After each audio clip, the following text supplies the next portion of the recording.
जोश है। और एक तरफ महारानी लक्ष्मीबाई तो एक तरफ सुभाष चंद्र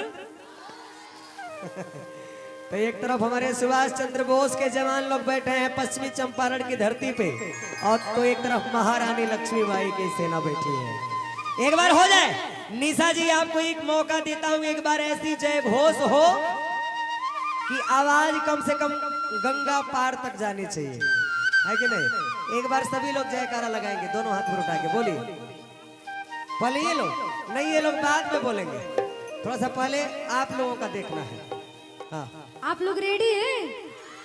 सभी लोग एक बार सभी लोग दोनों हाथों को उठाएंगे पूरा पूरा और जोर से जयकारा लगाना है, ठीक है? रहने के लोग ना, हाँ बोलिए। बोलिए सच्चे दरबार की। बाप रे, कोई जनी कहता लोग बे आवाज सुनाई दिया आप लोग को? नहीं सुनाई दिया है, हमको तो नहीं सुनाई दिया है। एक मौका और दिया जाता है। हाँ एक बार और तनी बोलिए निशा जी, बोलिए। थोड़ा एक बार इससे भी, ठीक है? आई होता था। सभी लोग उठाइए हाथ, कुछ लोग बेईमानी भी करते हैं, ठीक है? बोले बोले गौरा महारानी की। पीछे से बुढ़िया माई कह तड़ी पे ना जय बोले के बाद तनी एक बार हमारा पार्टी के जितना भी लोग बा तनी एक बार दोनों हाथ ऊपर उठाई। ए लाठी नहीं खे उठावे के, खाली हाथ ऊपर उठावे के बा। बाबा जी एक बार दोनों हाथ ऊपर उठा के बोला बोला काली मैया की। सुनाई दिहल कि ना आप लोग के? ना सुनाई दिहल? तनी एक बार और ऐसा बोला लोग कि आवाज पूरा गांव के कोना कोना तक जाए के चाहिए, है कि ना? बोला बोला बरम बाबा की। बाबू बाप बरम बाबा के पुजारी लोग ढेर बका। एक बार दोनों हाथ ऊपर उठाई तनी सब लोग, माता बहन बेटी हमारे दीदी लोग हमारे भाई भैया लोग सब लोग बोल सच्चे दरबार की, दुर्गा मैया की, बोलिए गंगा मैया की, हारा हारा महादेव। क्या बात है, बैठ जाइए बैठ जाइए। एक लाइन गाना निशा जी। एगो पत्नी एगो बेटी माई के दरबार में जाके, भोले बाबा के दरबार में जाके अर्जी करता रही कैसे? बनल रहे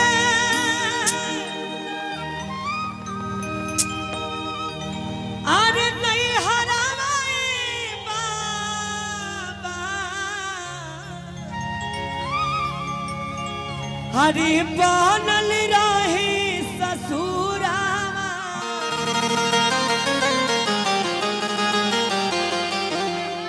अरे ऐसन बरबा दिहती बाबा, अरे सहजल रहे से नूरा।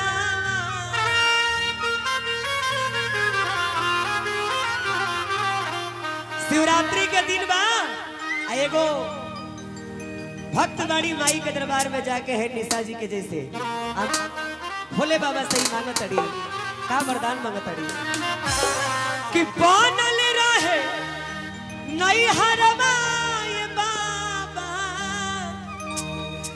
अरे बनल रहे ससुरा, अरे ऐसन बर्बादी हती बाबा। अगला लाइन आप लोग आइए। अरे ऐसन बर्बादी हती बाबा, अरे सहजल रहे। हमारे माई लोग जब भी देवी देवता के सामने जाली थे के गो वरदान मांगे ली, हे बाबा हमारे नैहर के लोग खुशहाल रहे, ससुराल के लोग खुशहाल रहे, इस सुहाग हमेशा अमर रहे।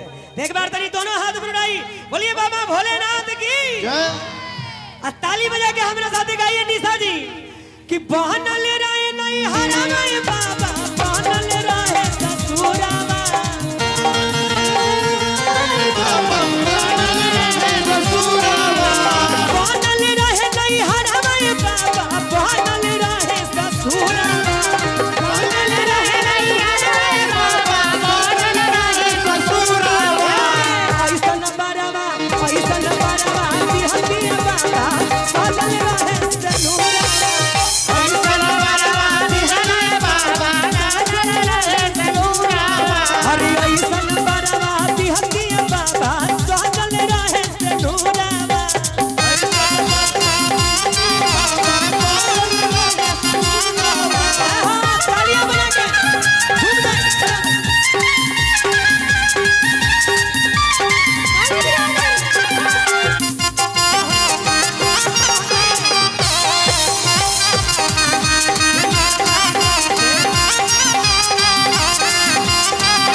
अरे कि राम जी जैसे